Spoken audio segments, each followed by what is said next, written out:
To wrap things up for us this afternoon, I would like to call upon Mr. Clive LEE, Chief Executive Officer of the Yidan Prize Foundation. Please welcome Clive. Thank you, Dr.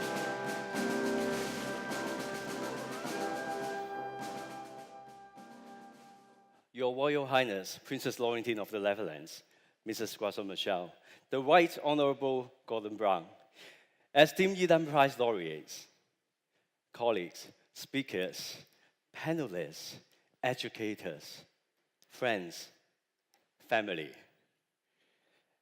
Thank you very much for giving me a few minutes to conclude this summit, especially after Gordon Brown's speech.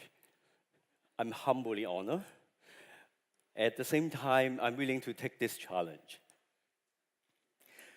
At the beginning, when we opened the summit, we asked, technology is changing our lives.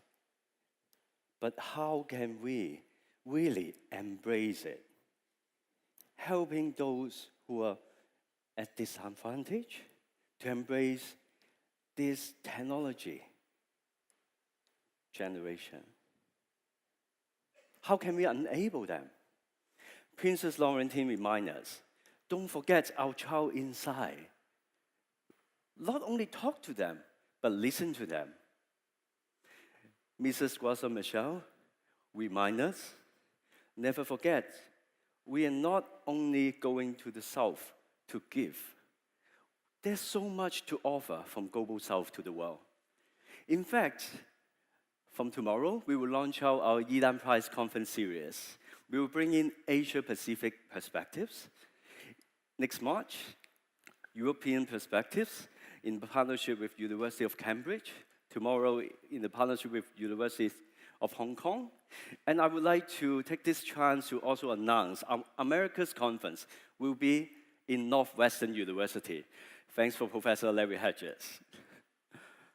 Thank you. Thank you. The Right Honorable Gordon Brown just mentioned, let us not to forget those who are undergoing tremendous, unimaginable time. If you ask me how big is the power of education, from today's conference, I know from our astronaut Terry, education can help us to realize our dreams, to reach for stars, to travel to space. Have you helped those who are suffering from conflicts to really reach for their own stars? Nelson Mandela once said, education is the most powerful weapon which can help us to change the world. And in fact, together with everyone here, and we can collaborate. Some of our friends here asked me today, so how will you consider about the impacts of the summit? I tell them, I can't tell you now. It's like Gordon Brown said, 1 year later, you come back to us and tell us what we have achieved together. It's more than about inspiration. It's about action. It's about taking responsibilities to help those who are not in this room today. This summit is really important to us because for the first time, we have invited some students to speak, and also we have invited some students to join us. In the last 3 years, Yidan Prize Foundation has traveled over 50 countries to learn. It's a learning experience for us.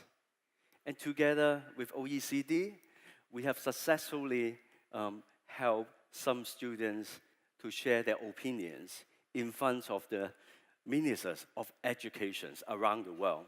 And they are contributing to build up the Education 2030 framework.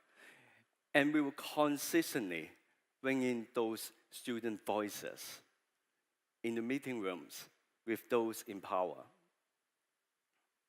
Last but not least, let me remind you, it's also the time to nominate for the next round Yidan Prize laureates.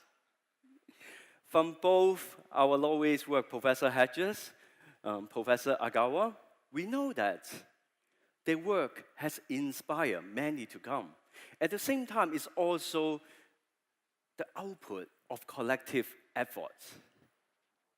Let us build a collective leadership by nominating someone for Yidan Prize, and let us help them to reach further impacts.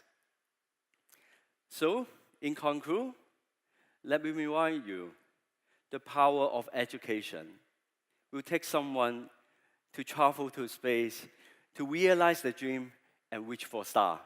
See you next year. Thank you. Thank you very much, Mr. Clive LEE, for that wonderful summary of the day's events. Ladies and gentlemen, you have been great. Thank you for joining us this year. We'll see you again at Yidan Prize Summit 2019. Thank you.